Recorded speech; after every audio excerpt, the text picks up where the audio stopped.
Good morning mga kapatid. Madaling araw na at nandito tayo ngayon sa may EDSA. Nagbiyahe tayo papuntang Porac, Pampanga. Bali, itong vlog natin ay kakaiba kasi hindi lang tayo basta-basta gagala. Tayo ay sasama sa isang outreach program. Pero bago yun mga kapatid, nakikipag-meet muna tayo kay Wa. Diba yung lagi natin kasama kapag nagmo-motovlogging tayo. Mag-meet kami sa may Muñoz, Macdo. Tapos diretso na kami babiyahe papuntang Porac, Pampanga. Balitaan ko kayo mamaya mga kapatid. Dito na tayo sa may Macdo, Muñoz. Check natin kung nandito na si Wa.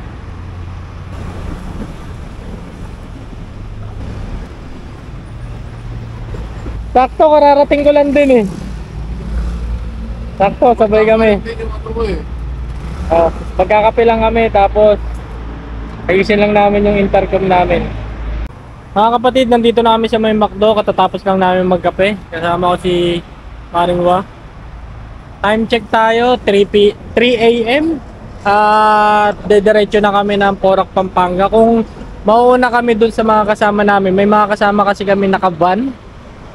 Ang meetup namin is sa may Sandbox, Porac, Pampanga. Pero kung mauuna na sila, baka padiretsuhin ko na tapos sunod na lang kami ni Wa doon mismo sa may school, sa may Sapang Uwak. Medyo iba yung gagawin naming rides ngayon ni Wa. Outreach program yung sasamahan namin. Hindi lang basta kami gumala. Mamaya isi-share ko sa inyo kung paano yung magiging programa ng outreach namin. Yung outreach pala namin para sa mga ITAS community sa may Porac, Pampanga. Dito na tayo sa may Valenzuela. Tapat na ang Valenzuela City Hall. As per Google Map, 1 hour and 54 minutes. Nandito na tayo sa may meetup sa may Sandbox, Porac, Pampanga. Kaya mga kapatid, update ko kayo mamaya. Let's go! Mga kapatid, Bulacan na tayo. Update lang mga kapatid. Papasok na tayo ng Pampanga.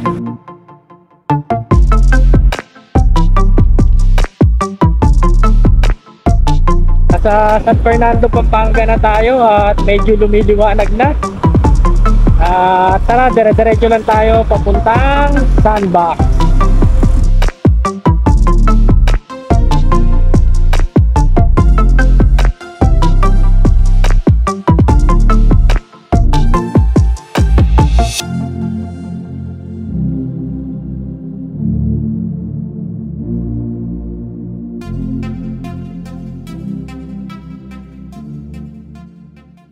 Mga kapatid, nag-stop muna kami rito kasi talagang gusto namin pagmasdan yung lugar.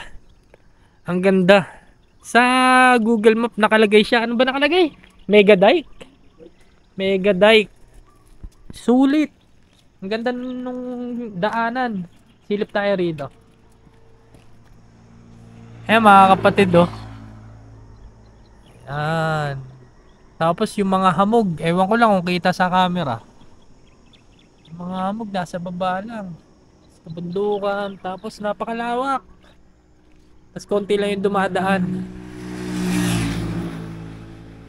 Ayun siya. Bali si Juan nagkakabit siya ng kanyang 360. Ayan, tapos sa Google Map nasa 30 minutes na lang kami papunta namin ng Sandbox. Bali nandun na yung mga kasama namin. Sabi namin kung mauna na sila, goods lang. Tapos diretso na lang kami, habol kami dun sa may pinaka place ng pagdadausan ng outreach program. Umistop kami kasi ang ganda eh. Ayan oh.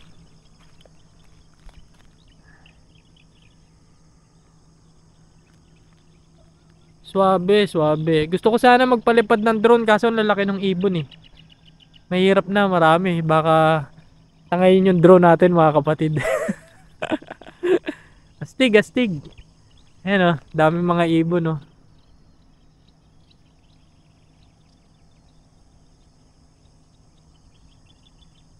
Yun mga kapatid, nasa Porac, Pampanga na tayo.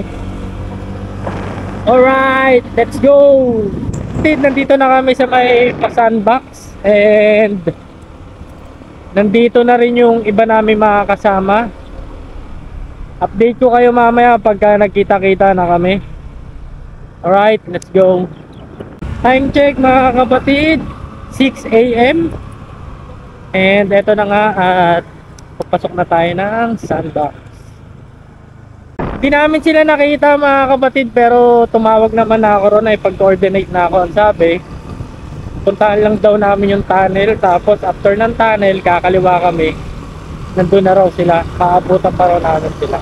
Kaya tara, let's go, let's go.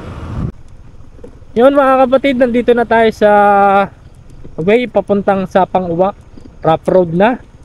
And nakausap namin yung bantay doon na umalis na raw yung mga kasama namin, so habulin na lang namin.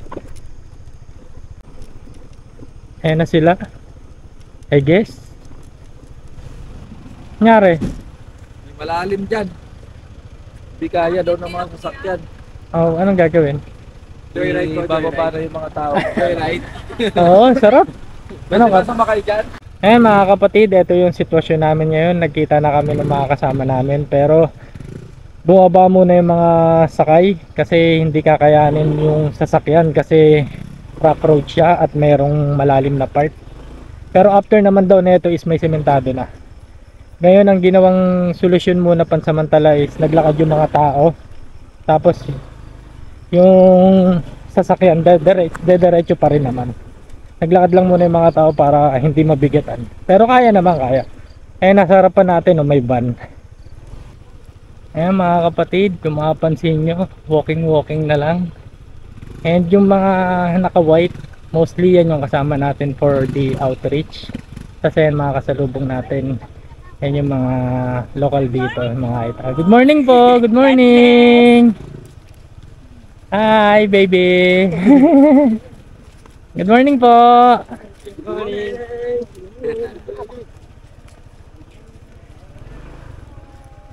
Yun no. Yeah.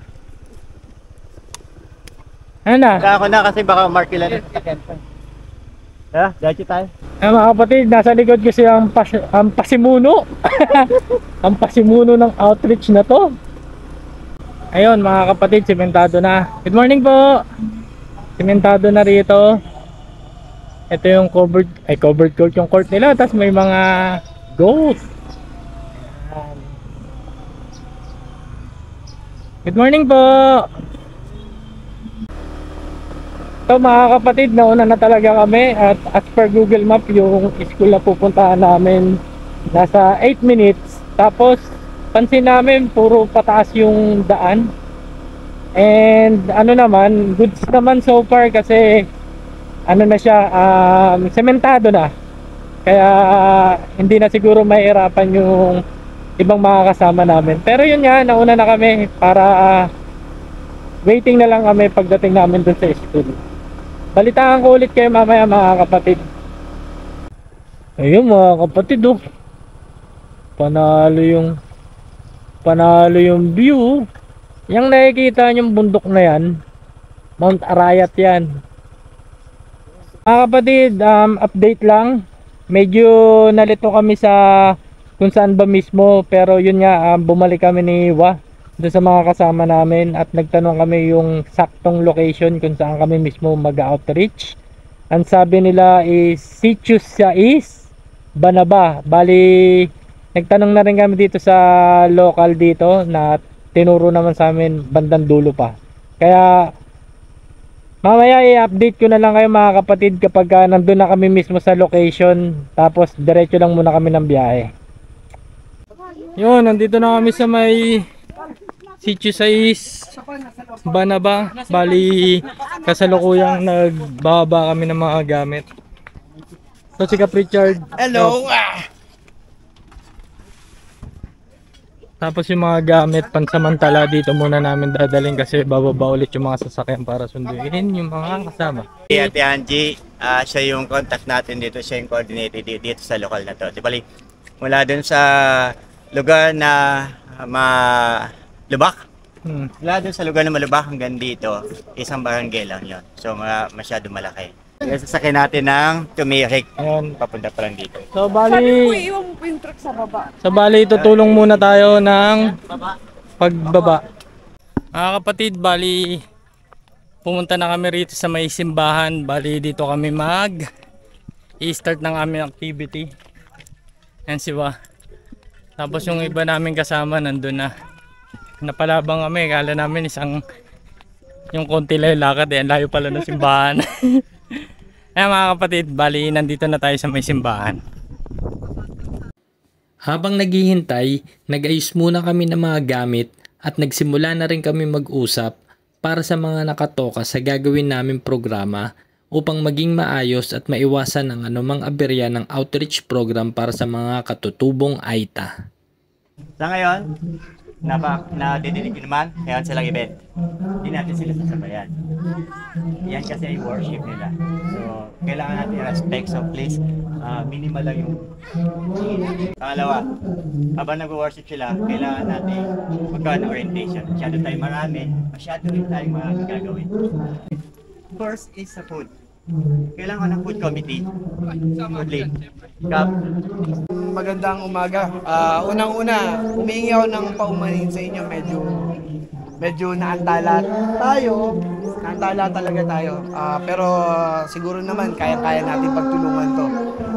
Kailangan lang natin ng proper coordination. Ngayon pa lang, nagpapasalamat na ako sa inyo sa tulong lahat ng ibinigay nyo. Ayun, salamat din sa mga nagtiwala sa amin. Kasi katulad ni Richard, tagal namin ginagawa to, I think more, hindi ko naman nabilang.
Sabihin niyo po sa katabi mo, maganda ka pa sa umaga.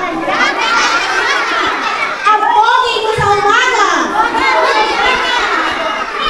Pogi ako. Thank you. Ani babae. Maganda ako. Bakit may lalaki nagsabi maganda ako? Taas na yung kamay na maganda. Basta. Oo, hindi nakikita ko. Sina, taas ang dalawang kamay na maganda. Ayun. Sabi na po tayo tumayo. Ayun po tayo. Okay, so, kasama ko po ang mga guro ko. So, tutulong po natin ang ating mga ulo na taas.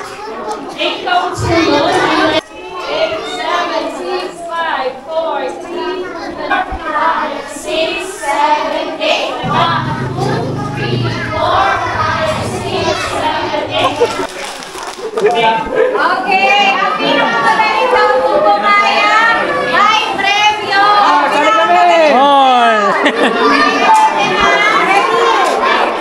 Sabay-sabay mo siya na.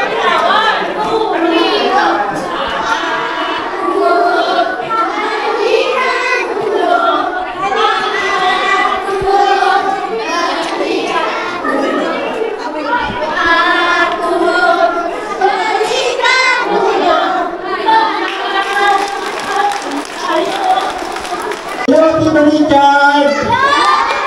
Yeah, very good. Hi! Hello! Kamusta kayo? Nag-enjoy ba lahat? Marami kaming handa sa inyo. Magmula sa mga teacher na magbibigay sa inyo ng lecture tsaka ng mga storytelling, sa mga gifts, sa mga foods, at saka sa mga candies. Okay ba yun? Basta, wala lang ulit, lahat mag-enjoy tayo. Okay? Ibibigay niyo yung mikropono sa mga guro, makikinig sa mga guro, okay? O, eto, magsasalita muna si James. Hi!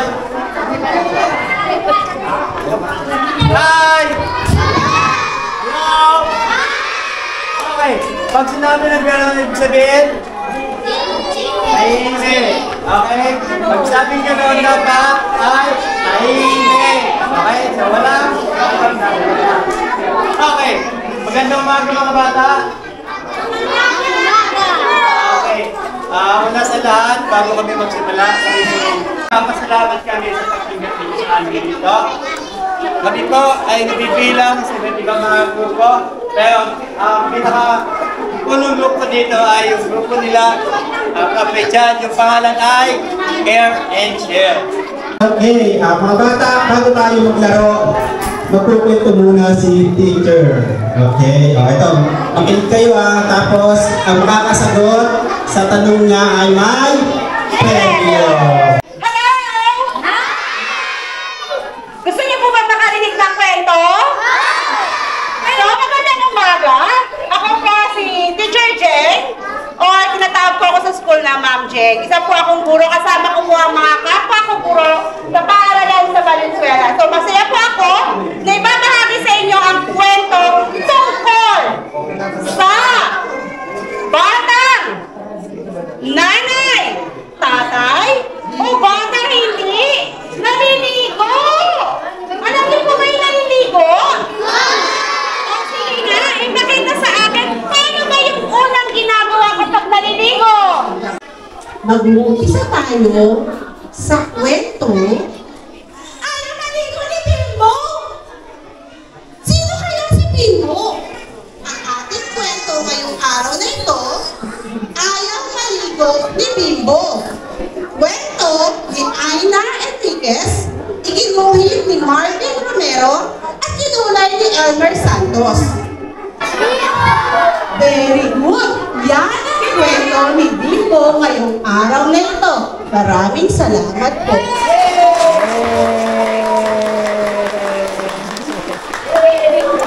Sa ngayon naglalaro sila, After ng games natin. After ng games natin, feeding program muna tayo. So, Okay. as of now, niluluto yung spaghetti natin.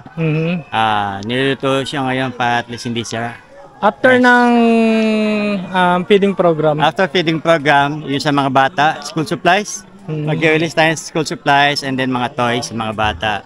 Then after noon, sa mga magulang naman, yung mga grocery items na magpapamigay natin sa atin. Okay. Then later on, sasama na rin natin mga used clothes natin. Okay. Kumbaga, distribution na lahat ng mga gamit. Yeah. Okay.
ginamit mo at bukas ang loob nilang pumunta po dito.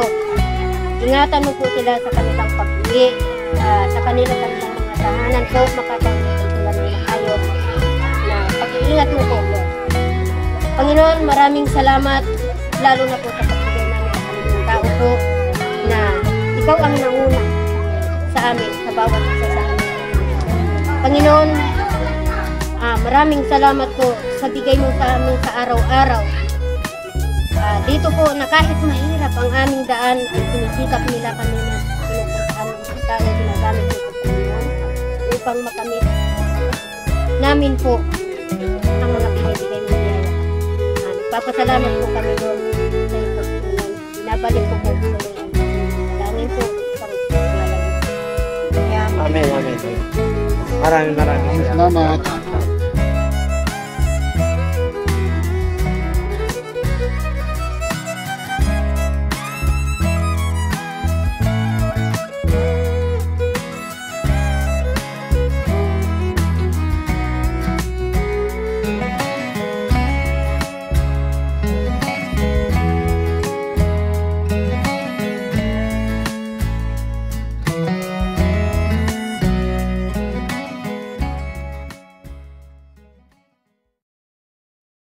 Ito na mga kapatid, at nag-closing remarks na kami kanina.